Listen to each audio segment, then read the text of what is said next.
Good morning, everyone. My name is BHATIA. Today we are going to start BHIC 133, Unit 5 and Unit 6. We are going to cover Unit 5 and Unit 6. These both units are very important for all of you. As you have seen on the screen, Unit 5, Early Mughals and Afghans. How Mughals came into India and how the Lodi Empire worked over here. And after Lodi Empire, how Mughals entered into India and how they worked into India. This is very important units which you will have to cover. Okay, and in your exam, these questions will come definitely. Near about like Mughals. Mughals questions will always come in your exam. One question for Mughal period that is very much important for all of you. Okay, now we are going to start Unit 5 Early Mughals and Afghans. Introduction about that early Mughals. The first half of 16th century in North India was a period of political turmoil, means a lot of instabilities.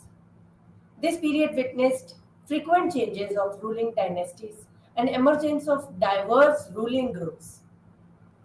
The most significant event was the Mughal conquest of India. How they conquest in India. This influenced in a major way the Indian polity, economy, and society for the coming 200 years. In this unit, we will focus our attention mainly on the first half of 16th century. Our aim here is to familiarize you with the political background in which the powerful Mughal Empire established itself in India.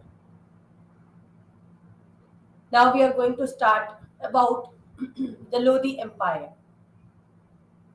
By the end of 15th century, Behlol Lodi formally established the Lodi Dynasty at Delhi. He succeeded in bringing large area of North India under his control.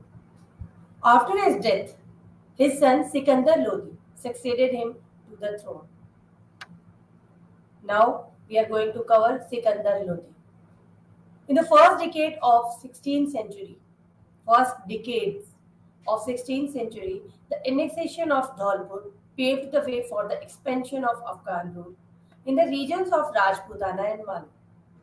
The forts of Narwar, Chanderi were annexed while Khanzada of Nagpur acknowledged the suzerainty of Lodi Sultan in 1510 to 11. In short, the whole of North India, from Punjab in the northwest of Saran and Champaran in North Bihar in the east and Chanderi to the south of Delhi were brought under the Lodi rule. After Sikandar Lodi, next Ibrahim Lodi came. Unlike his father, Sultan Ibrahim Lodi had to face the hostility of Afghan nobility soon after his succession to the throne in 1517. He found himself surrounded by powerful nobles, bent upon weakening the center to gain an upper hand for themselves. Upon the death of Sultan Sikandar Lodi, the nobles decided to divide the empire between Sultan Ibrahim Lodi and his younger brother Prince Jalal Khan Lodi, who was the governor of Kalpi. The Sultan raised his favorites to key positions at the court and sent others to the provinces as governors. As a result, the old nobles became apprehensive of their future and began to build up their power in the provinces. Darya Khan Nohani, a powerful governor of Bihar, became a rally point for the dissatisfied nobles in the east. About the same time, Babur occupied the Sarkar of Bera and Daulat Khan Lodi, the supreme governor of Trans-Sutlej Punjab, failed to liberate it. How they administrate their empire, how they work into their empire. One thing is very important for all of them. Lodi dynasty means they have ruled a very peaceful time period.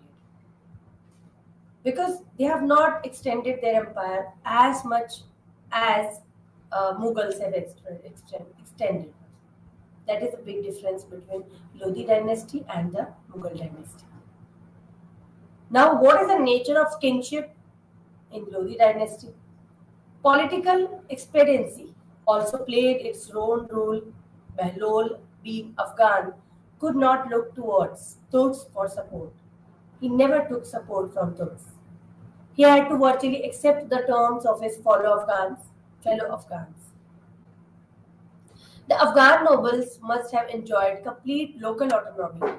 The only bond between them and the Sultan was to render military service when the need arose. Such was the position under Behlol that he neither ever sat on the throne in front of his fellow Afghan nobles, nor did he organize an open darbar. He used to call his Afghan nobles Masnad Ali. Unlike his father, Sultan Behlol Lodi, Sultan Sikandar Lodi demanded obedience from his nobles. His military success made the nobility completely loyal and subservient to him. It also suppressed its sentiments of equality with the Sultan. He is reported to have sat on the throne regularly in an open darbar where the nobles were required to stand, showing due respect to Sultan like servants. Even in his absence, his farmans were received by high nobles with respect. A terrace was prepared upon which the courier stood, and placed the farman on the head of the noble who had to stand below. Then all those concerned had to listen to it while standing over there. The nobles who failed to retain the confidence of the Sultan fell into disgrace. According to a contemporary writer, anyone who turned from the path of obedience, he either got his head served off, or the body, or banished him from the empire. Etc. The Afghans continued to assume high titles such as Khane Jahan, Khane Janan, Khane Khana, means Azam Humayun, Khane Azam, etc. They also enjoyed freedom to maintain informal relations with the Sultan at the playground marches, hunting, etc. General administration in Lodi Empire. Interested in the well-being of the general public, the Sultan had charity houses opened in capital as well as in the provinces for the benefit of the destitute and handicapped people. The deserving persons got financial aid from these charity houses. Scholars and poets were patronized, and educational institutions were granted financial and throughout the empire. He imposed a ban on the use of any language other than Persian in the government offices. This led many Hindus to learn Persian, and they acquired proficiency in Persian within the short span of time. Consequently, they began to look after and supervise the revenue administration. When Babur came to India, he was astonished to see that the revenue department was completely manned by the Hindus. Next is political scenario on the eve of Babur's invasion. In the central India, there were three kingdoms, Gujarat, Malwa and Mewar. The power of Sultan Mahmud Khalji II of Malwa was, however, on the decline at that time. Gujarat was ruled by Muzaffar Shah, while Mewar, under the leadership of Sisodia ruler Rana Sanga. Rana Sanga was the most powerful kingdom of that particular area. Rulers of Malwa were under constant pressure of the Lodis, Mewar, Gujarat. This was because it was not only the most fertile region and an important source for elephant supply. While analyzing the political setup on the eve of Babur's invasion, it is generally said that There was confederacy of Rajput principalities, which was ready to seize the control of Hindustan. It is held that had Babur not intervened, the Rajputs, led by their illustrious leader Rana Sanga, would have captured power in northern India. It is argued that the political division of regional states was religious in nature and that Rajput Confederacy under Rana Sanga, fired by religious zeal, wanted to establish a Hindu empire. This assumption is based on the famous passage of Babarnama, where Babur says that Hindustan was governed by five Musalman rulers: Lodis at the center, Gujarat, Malwa, Bahmani. Lodis at the center means Gujarat and Malwa. Bahmani, Bengal, two pagans, Rana Sanga of Mewar and Vijayanagar. Besides, Fatnama issued after the Battle of Khanwa suggests that Rajput Confederacy under Rana was inspired by religious zeal and organized with the intention to overthrow the Islamic power. Central Asia and Babur. Babur ascended the throne at Fargana. Babur had came. Babur ascended the throne at Fargana in 1494 at the tender age of 12.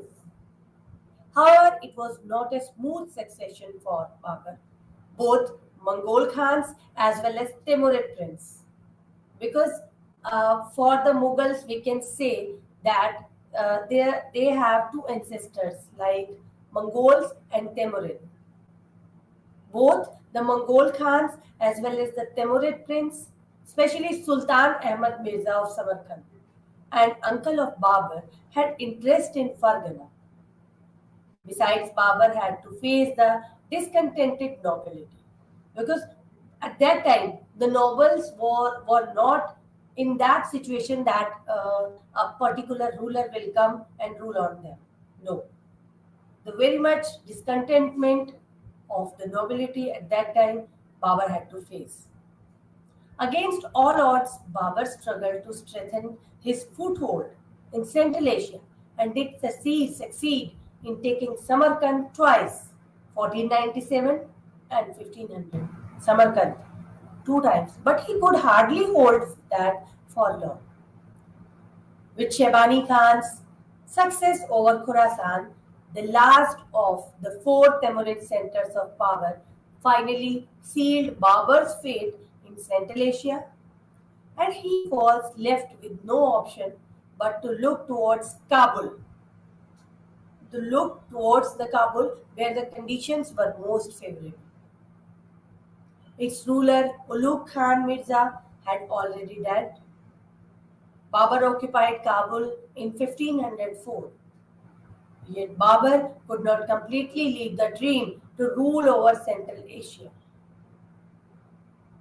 With the help of Shah Ismail Safavi, he was able to control Samarkand, but Shah Ismail defeat in 1512 and the resurgence of Uzbeks left Babur with no alternative but to consolidate himself at Kabul. Now all were thinking that Babur will go to Kabul, go back to Kabul. No. How the foundation of Mughal rule in India established? The first to fall was Bhira, the gateway of Hindustan, followed by Sialkot, Lahore. Finally, Ibrahim Lodi and Babur forces met. Ibrahim Lodi and Babur's both forces met at historical battlefield of Panipat, the Battle of Panipat, which we can say, 1524. The battle lasted for just few hours in favor of Babur. The battle shows Babur's skill in the art of warfare. His soldiers were less in number, but their organization was superior. Ibrahim's forces, though, many times greater in number, approximately 1 lakh soldiers and 1,000 to 500 elephants, as compared to Babur's 12,000 horsemen, fairly very badly. Babur successfully applied the Rumi Ottoman method of warfare. Now you can see in this picture, then how can you see that, have you seen the slanting lines? What they denote? They denote Babur's troops. In position 1, you can see that RCLA means Lodi's troops, and 6 zigzag lines boxes, slanting line boxes, that is Babur's forces, Babur's troops. Now in position 2, now you can see the Babur's troops, how Babur's troops cover that Lodi, Ibrahim Lodi. Now you can see the tricks which Babur was facing at that time, the tricks which Babur was connecting to win the battle at that time. The Babur was very clever at that time. He has a lot of tricks to win the battle. That's why within few hours he won the battle, and the side will be Babur's. You can see in this picture. The Battle of Panipat, though formally established the Mughal rule in India, in it early Mughals and Afghans was the first among the series of battles in the years to come. For example, to secure this strength, it was equally important to overcome Rana Sanga of Mewar and the chieftains in and around Delhi and Agra. Another important opponent in the eastern India was the Afghans. To add to this problem were mounting within his own nobility. Next is Babur and the Rajput kingdoms. How he settled with the Rajput kingdoms. Babur fortified his positions near Fatehpur Sikri at the village Khanwa. Here also he planned and organized his army on the Ottoman lines.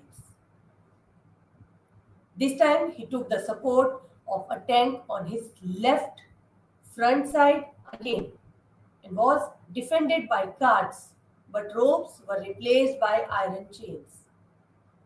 However, this time he used the strong wooden tripods connected with each other by the ropes. They offered not only protection and rest to the guns, but also they could move them forward and backward on the wheels. How tricky game he was playing. It took around 20 to 25 days to complete the strategy under Ustad Mustafa and Ustad Ali. In the battle, 17 March 1527, Babur made use of his artillery very well. Rana Sanga got severely wounded and was carried to Baswa near Amber. Among his other associates, Mahmud Khan Lodi escaped, but Hassan Khan Mewadi was killed. The Rajputs suffered a big loss. In fact, there was hardly any contingent whose commander was not killed. Shamal Das attributed the treachery of Sihadi of Resen as major factor behind the defeat of Rana. But in fact, it was irrational for Rana to remain inactive for over 3 weeks. This provided an opportunity to Babur to strengthen himself and prepare for war. Babur's disciplined army, mobile cavalry, his artillery played the most decisive role in the battle. Yes, you can see the Babur's empire. How he won a lot of places just like Kashmir, Lahore, Sindh, Balochistan, Delhi, Ajmer, Fatehpur Sikri, Agra, Sialkot, Shahabad, and so many places you can see in this map. Mewar, Chanderi, Malwa, Gujarat, Sindh. So many places he won in very little time, like 1526 to 1530. Very little time he was having in India. Next, Babur and the Afghan chieftains. How he maintained with the Afghan chieftains with his time period, in his time period. Babur could hardly afford to ignore these developments. He mobilized his forces at Ghagra and inflicted a crushing defeat upon Nusrat Shah's army in 1529. That's why ended the Afghan Nusrat coalition, and Nusrat Shah had to surrender large number of Afghan rebels who had taken asylum in his territory. The Afghans were now totally demoralized. Totally demoralized. They fled to Mahmud. Though Babur and Bayezid did attempt to resist at Awadh, but when pressurized, they fled to Mahmud. That's why within 4 years, Babur succeeded in crushing the hostile powers and now could think of consolidating himself at Delhi. Now, there is no that much a big problem which he has to face at that time. But he could hardly get the opportunity to rule as he did soon after 29 December 1530. He died very soon. Next, after Babur, Humayun came into power. Humayun came to power. And the time period of Humayun is 1530 to 1540. Then after 40, we will discuss further. Humayun's relation with Bahadur Shah represent a curious contrast due to circumstances. In the beginning, Bahadur Shah assured Humayun of friendship and loyalty, but at the same time, he also attempted to expand his area of influence closer to the Mughal frontiers. Yes. The first to taste the wrath was Malwa. Bahadur Shah was a title apprehensive of Mughal designs on Malwa. He feared that if this buffer state between the two was left unoccupied, the Mughals might attempt to conquer it. Besides, all trade routes to Gujarat ports passed through Malwa. It was also very fertile and rich in grain production, and much. Gujarat depended much upon this region for grain supply. In which region? Malwa. Who depended? Gujarat. For what reason he depended? For grain supply. New developments resulted in the invasion of Gujarat by Humayun in 1535. In 1534, Bahadur Shah gave shelter to Muhammad Zaman Mirza and also attacked Chittor. Because Chittor was important for Bahadur Shah, for it could provide him a strong base. It could have also facilitate expansion towards Ajmer, Nagaur and Ranthambore. But Humayun at this point made no attempt to stop Bahadur Shah for conquering Chittor. His move from Agra to Karpi was too slow. Similarly, he took a longer route to reach Chittor. It seems that Humayun was not very keen to stop Bahadur Shah from occupying Chittor. Bahadur Shah was anxious to reach Mandu from Humayun could intercept, but they later reached there much before. Mandu was the only route to retreat from Chittor to Gujarat, and that was already occupied by Humayun. Eastern Afghans and Humayun. The period between 1533 to 35 proved crucial for Sher Shah. To consolidate his position in the east, he had to tackle with Bengal and Afghan nobles, who got shelter under the Bengal rulers. On the other hand, he was hardly in a position to face the Mughals in case of any direct clash. Fortunately, circumstances took a favorable turn for Sher Shah. Considering Bahadur Shah of Gujarat a serious threat, Humayun decided to tackle him first. During this period, Sher Shah was left free to consolidate himself. Sher Shah had to face two invasions of Bengal rulers. The first attack took place under Qutub Khan, the Mufti of Munger of 1532 to 33, during Sultan Nusrat Shah region, and the second under Ibrahim Khan during Mahmud Shah, Sultan Mahmud Shah Rai. However, Bengal armies were defeated on both the invasions.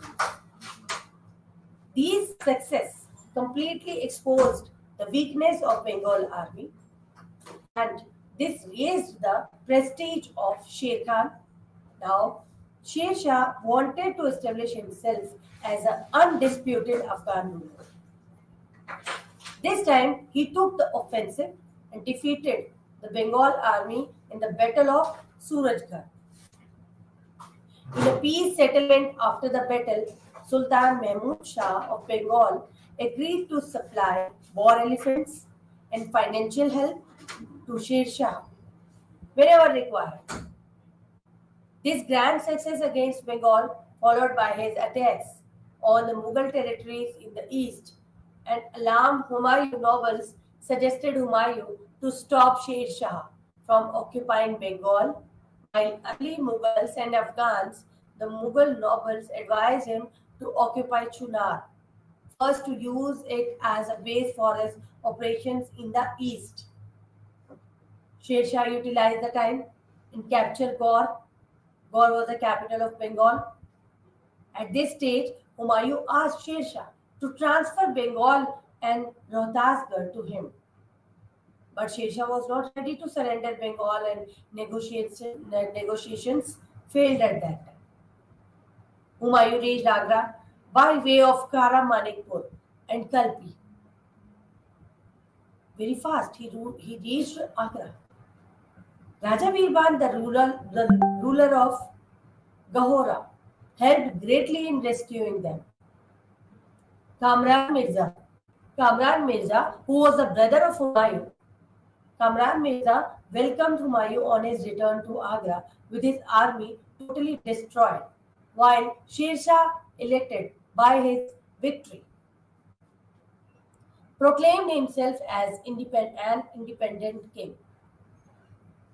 Under these circumstances, the final clash was inevitable. Humayun was defeated badly in the Battle of Kannauj at the bank of Ganga. This paved the way for the establishment of Second Afghan Empire in India. Second Afghan Empire. A number of factors had contributed in Humayun's debacle against Sher Shah. What these include: he faced hostility of his brothers. On many occasions, he dealt with them too kindly, but his brothers was not kind to him. Sometimes he reacted lethargically when the situation demanded swift action. This can be seen well in his Gujarat and Bengal campaigns. Next is, he was also a victim of an inexorable fate. For example, Mahmud Shah of Bengal kept him unnecessarily involved in Bengal politics. This proved an opportunity to Sher Shah to gain strength. Next is, Humayun also lacked financial resources for continuous warfare. Yes, this weakness became very much evident when in Bengal he got stranded and lacked money and supplies.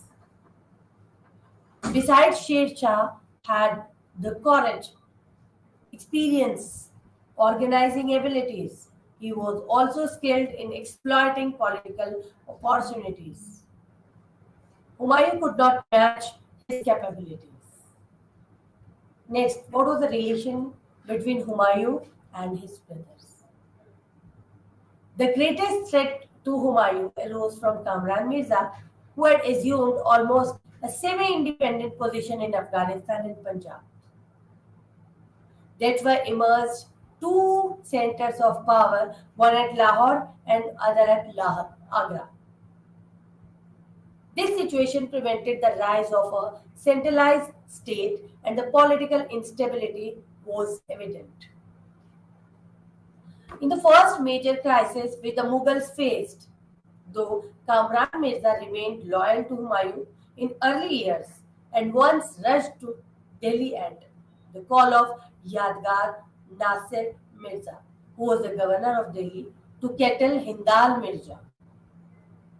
Here again, instead of marching towards his Chausa to help Humayun, both the brothers Hindal and Kamran watched the developments from the distance. Then what was going? And they were watching from the distance and they did not go to help Humayun. Had they extended help to Humayun, he could have defeated Sher Shah. Next is the Second Afghan Empire in India 1540 to 1555. Finally, after expelling Humayun, means at the battle, Humayun fled from India. He has taken shelter somewhere else. And now in Delhi, who was ruling at that time? 1540 to 1555, Sher Shah Suri, Sur dynasty. Finally, after expelling Humayun, Sher Shah became the emperor of North India. From the Indus to Bay of Bengal in the east, from Himalaya in north to Malwa in the south. After defeating the Mughal emperor, Sher Shah declared himself as a sovereign ruler and started building the Second Afghan Empire. The 15 years of Afghan rule form an interlude in the history of Mughal Empire. The province of Multan was also conquered in 1543.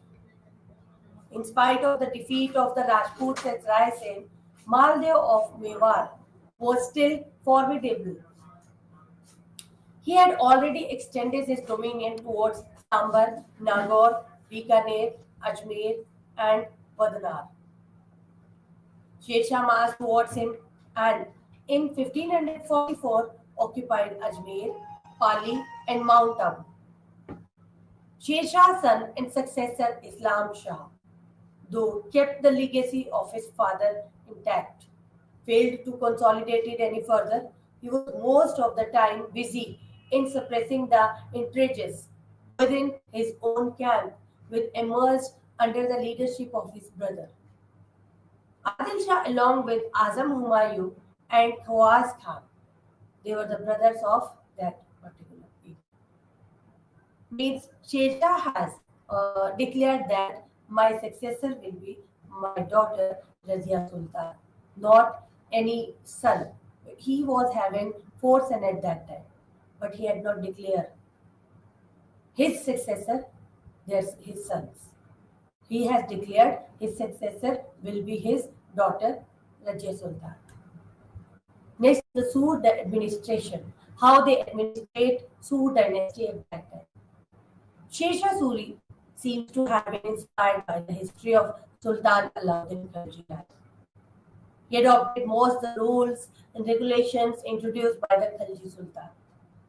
Like Khiljis, he was not harsh in their implementation in the Doab region, and Sarkar was the administrative cum fiscal unit, while Vilayat, comprising a number of Sarkars in the outlying regions such as Bengal, Malwa, Rajputana, Sindh, and Multan, were retained for the convenience of defense. The Sarkar comprised a number of parganas, each pargana consisting of a number of villages. The village was the primary fiscal unit at that time. In organizing his nobility, Sher Shah took people belonging to different ethnic groups in such a way that his dynastic interest could be safeguarded.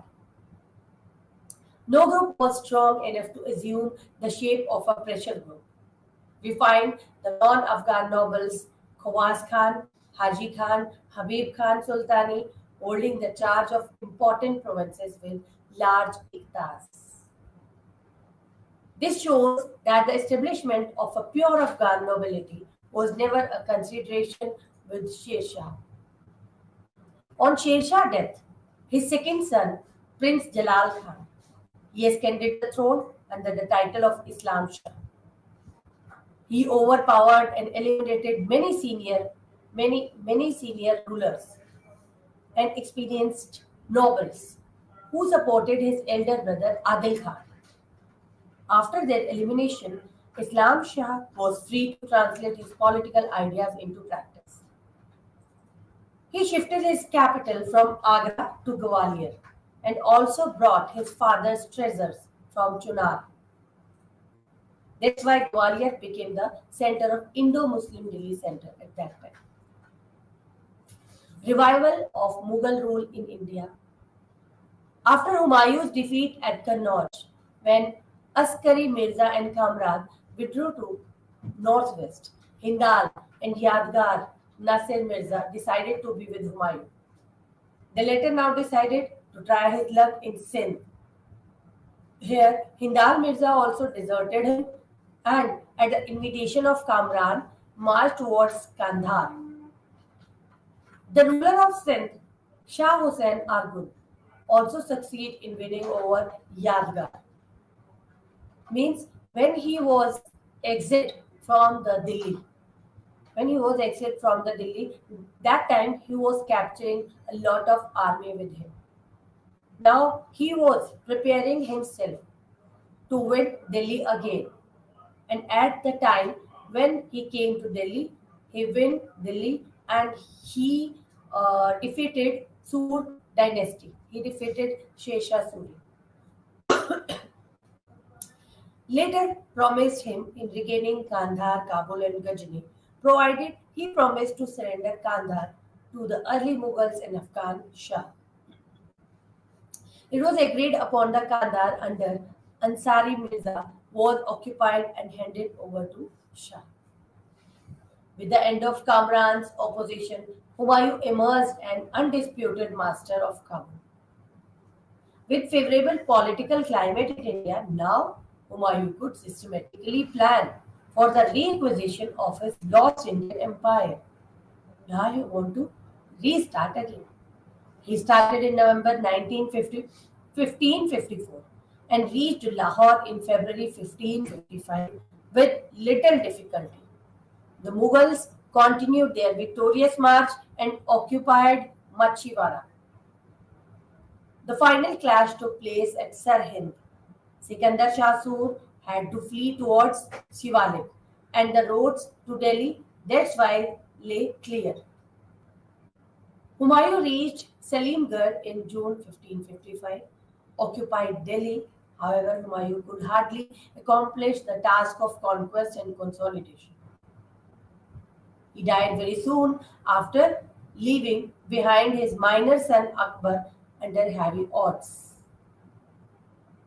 Now we are going to start Unit 6 as this is very important unit because one question in your examination, this Mughal polity and Mughals question will also come.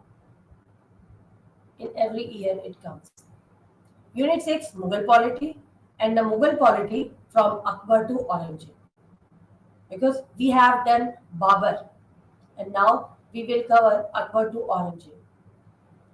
Humayun had rescued and restored the Mughal Empire in 1555, but had it not been for Akbar, the empire perhaps would not have sustained. It was during the rule of Akbar that the Mughal Empire became a political fact and an important factor in the Indian politics. Now, Akbar's policies were emulated by his successors with few changes or in accordance with the political atmosphere of their times. Next, we are going to cover about power, politics, and regency of Bairam Khan. How Bairam Khan had given shelter to Akbar. Not shelter, he had given a lot of helps to Akbar because at the time when he entered into empire, when Akbar entered into empire, Bairam Khan helped a lot. 1556 to 1560. At Humayun's death, Akbar was only 13 years old. It was his tutor and Humayun's confidant, Bairam Khan, who served as the regent from 1556 to 1560. The period of Bairam Khan's regency could be divided into 4 phases.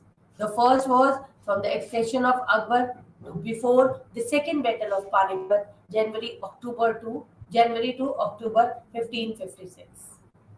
This was a period when the nobles accepted Bairam Khan's leadership to protect their interests. The second phase was marked by Second Battle of Panipat and the arrival of royal ladies just like Hamida Banu Begum and Maham Anga in India in April 1557. During this period, Bairam Khan was in absolute control of state affairs. He attempted to create a personal following in the third phase, which lasted till 1559 mid. Bairam Khan's influence and power declined. The last phase witnessed the attempts of Bairam Khan in regain control. There was also growth of fictional strife, which ultimately led to the dismissal of Bairam Khan. While accepting Bairam Khan as the regent, it appears that these nobles wanted to share power and influence with Bairam Khan. Bairam Khan, on the other hand, was determined to exercise power rigidly. On the assumption of office as Wakil-uz-Sultanat, he expected factional conflict and tussle for power. He therefore began the process of eliminating all those nobles who would challenge him. He dismissed and imprisoned Shah Abul Mali, his ardent critic at that time. This did not arouse much opposition since Mali was generally unpopular among the nobles. The first evident decline of Bairam Khan's power was when Akbar was married to daughter of Mirza Abdullah Mughal, a son-in-law of Munim Khan, despite Bairam Khan's resistance. Bairam Khan's position was also affected after the arrival of Hamida Banu Begum from Kabul in April 1557. The tussle between Bairam Khan and the nobility was in fact a conflict between the central authority represented by the regent and the nobility. The king during this period was a mere figurehead who often became a tool in the hands of Bairam Khan's opponents. Bairam Khan had tried to weld together the two main groups of Mughal nobility like Chagatai and Khurasani. But most of the nobles regarded this as an attempt by the regent to curb their power and independence. Even the loyalties of Bairam Khan realized that they could not accept the central authority as represented by Bairam Khan. Now, how Akbar extended his territories: North, Central India, West, South, Deccan, East, all of directions we will cover in this. North and Central India. The first expedition was sent to capture Gwalior and Jaunpur in 1559 to 60. After a brief war, Ram Shah surrendered the Gwalior fort. Khan Zaman was sent to Jaunpur, ruled by Afghans who were defeated easily, and it was annexed to Mughal Empire. Next is Western India, and in Western India, conquest of Rajputana also. Akbar organized Gujarat into a province and placed it under Mirza Aziz Koka and returned to the capital. Within 6 months, various rebellious groups came together and revolted against Mughal rule. The leaders of rebellions were Ikhtiyarul Mulk and Muhammad Hussain Mirza. The Mughal governor had to cede a number of territories in Gujarat. On receiving the news of rebellion in Agra, Akbar started for Ahmedabad. This march is considered as one of the most outstanding feats of Akbar. Traveling at a speed of 50 miles a day, Akbar, along with a small force, reached Gujarat within 10 days and suppressed the rebellion. Next is Eastern India. Now Gujarat is of Mughals. And what about Eastern India? And Eastern India, Bengal, Bihar. Ever since the defeat of Humayun at the hands of Sher Shah, Bengal and Bihar were governed by Afghans. In 1564, Suleiman Karrani, the governor of Bihar, brought Bengal under his rule. Suleiman, realizing the growing strength of Akbar and had acknowledged the overlordship of Mughals, he used to send presents to Akbar. After his death in 1572, followed by some infighting, his younger son Daud came to occupy his throne. Daud refused to acknowledge Mughal suzerainty and got engaged in conflict with Mughal governor of Jaunpur. Next is rebellions of 1581 at the time of Akbar. Gujarat also witnessed some rebellions at around the same time when Bihar, Bengal, northwestern regions were in trouble. Here, ex-ruler Muzaffar Shah escaped from captivity and organized a small force. He started attacking Mughal territories in Gujarat. Iltimad Khan was deputed as the governor of Gujarat. Nizamuddin Ahmad, in the capacity of Bakshi, helped him in his operations against the rebels. Means in 1581, 92, 91, he was finally captured. Muzaffar Shah. And Bihar, Bengal, both Ahmedabad. Okay.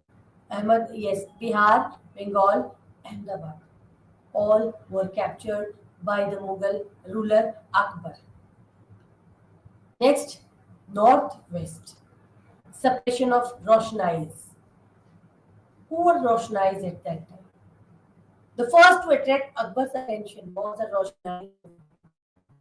Roshnai was a sect established by a soldier who was called Pir Roshnai in frontier region. He had a large following.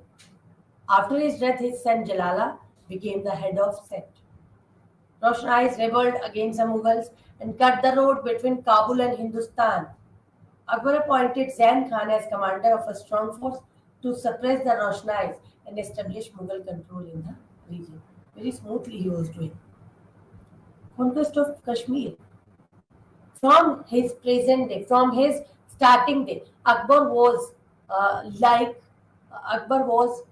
wanting to go to Kashmir to win the Kashmir, because he has seen the Kashmir was very beautiful at that time. He wanted to capture Kashmir, and he captured very soon. While camping in Attak, he decided to dispatch an army for the conquest of Kashmir under Raja Bhagwan Das and Shah Kuli Maharaj. Next is conquest of Thatta, means Sindh. Akbar appointed Khan-e-Azam, Khane-Khana, as the governor of Multan and asked him to conquer Sindh and subdue Balochis in 1509. Deccan and South. The first expedition was dispatched to Ahmednagar under the command of Prince Murad and Abdul Rahim Khane-Khan. In 1595, the Mughal forces seized Ahmednagar. Its ruler Chand Bibi at the head of a large army. The Mughals. She approached Ibrahim Adil Shah to Bijapur and Qutub Shah of Golconda for help, but there was no success for Chand Bibi. Chand Bibi gave a very serious resistance to the Mughal army. After heavy loss on both the sides, a treaty was formulated. A treaty was signed by both of them. Now you can see the Mughal Empire in 1611. At the time of Akbar, how they established their control, the formation of Subas, how Akbar formed Subas. In 1580, Akbar divided the whole territory under Mughals into 12 provinces, which were called Subas. These were Allahabad, Agra, Awadh, Ajmer, Ahmedabad, Bihar, Bengal, Delhi, Kabul, Lahore, Multan, and Malwa. These were the 12 provinces. After the Deccan conquest, 3 new Subas were added, making the total of 15. There were Berar, Khandesh, and Ahmednagar. These provinces were governed by a definite set of rules and the body of officers. Next, if he have made Subas, and how he administrated with the military. Akbar gave a new shape to the military administration. He combined the earlier practice and new measures for organizing army and tried to evolve a centralized military structure. He gave mansabs to both military and civil officers on the basis of their merit or service to the state. Mansab literally means an office or a rank, and the mansabdar means holder of a particular rank.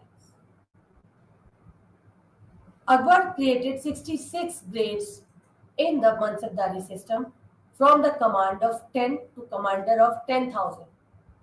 All mansabdars were paid in cash or in form of jagirs. Territorial expansion under the successors of Akbar. Successors of Akbar.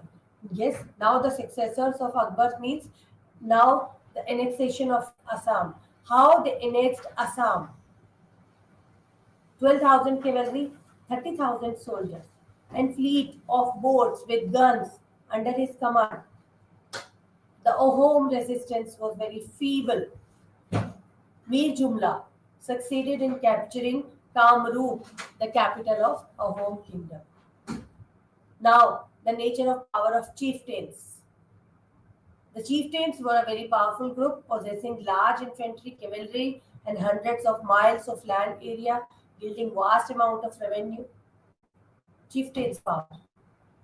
Mughal encounters with chieftains. How chieftains they made disturb to Mughal Empire at that time. The Mughal policy towards chieftain initiated under Akbar continued during the reign of subsequent Mughal emperors. The policy of absorbing them into the Mughal nobility paid rich dividends to the empire.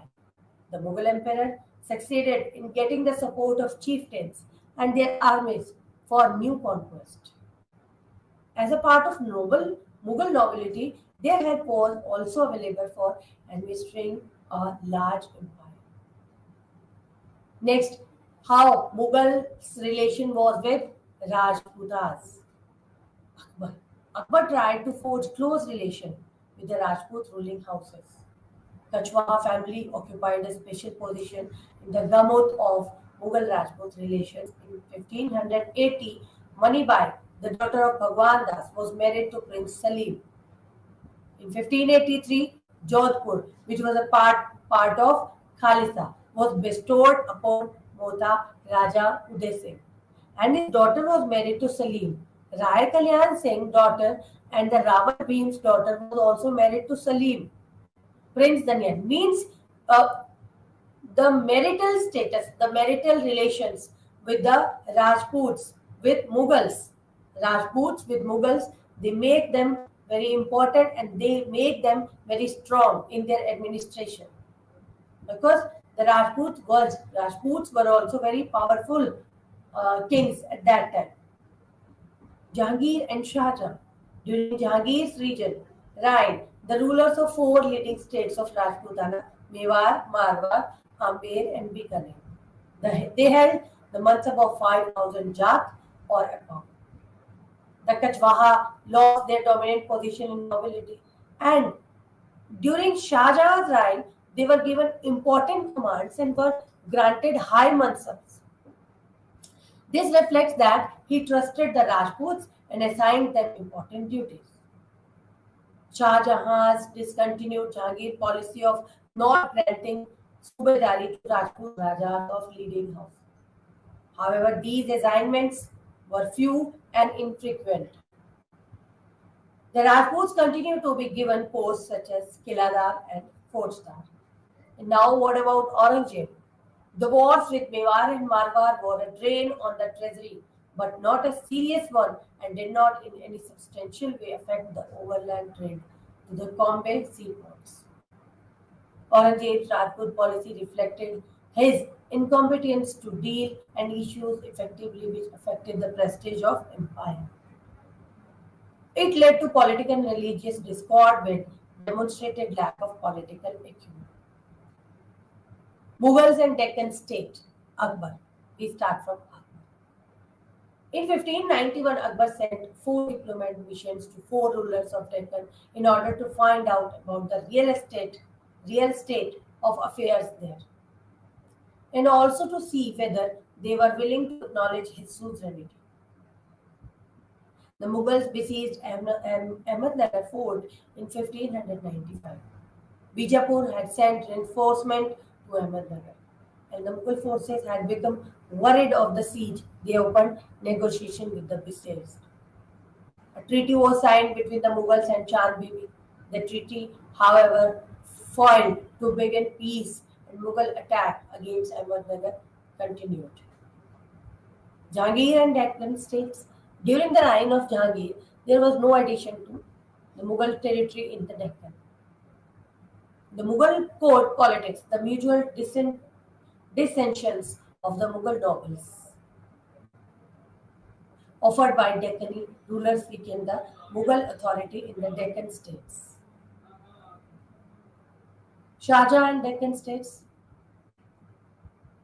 Marathas against the Mughals. And who was that? Abdullah Qutb Shah. Shah Jahan and the Deccan states. The relation of Golconda with the Mughal Empire till the accession of Shah Jahan were confined mainly to diplomatic exchange with the Mughal court, military, financial, and to Nizam Shahi and Adil Shahi states, to Marathas against the Mughals. We have studied in the 1636 Mughal settlement with Adil Shah.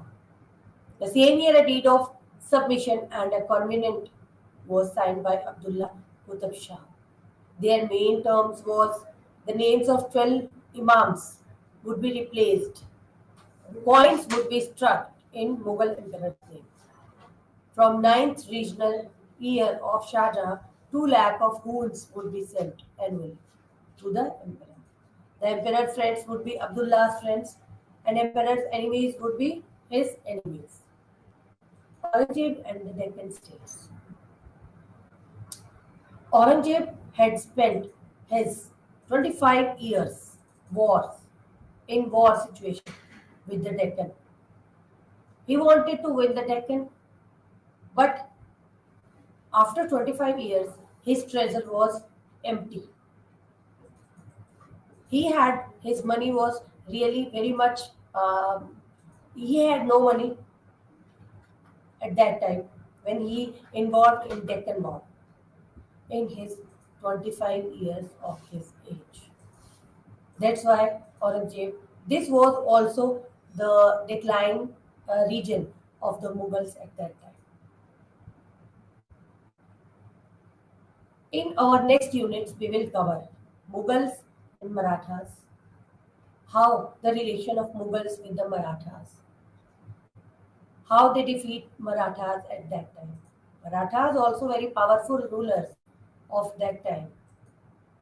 And next we will cover Mughals and the northwest frontier. How they win northwest frontier at that time. And after all, we will cover decline of Mughal Empire. That will be very important question for all of you. Decline of Mughal Empire. How Mughal Empire was declined at that time, and what was the reason of decline of Mughal Empire, and what was the impact of Mughal Empire into India. These questions were very important, and we will cover in our next class. Because we have discussed a lot about Mughal period, we have discussed a lot about Lodi dynasty. There was no that much matter continued in Lodi dynasty, but we cannot say in Mughal period. A very big things we have discussed in Mughal Empire. How they maintain their empire very large. How they maintain their empire very smoothly, and how they win all east, west, north, south, and how they connect with all of these things. Okay, thank you. Have a nice day.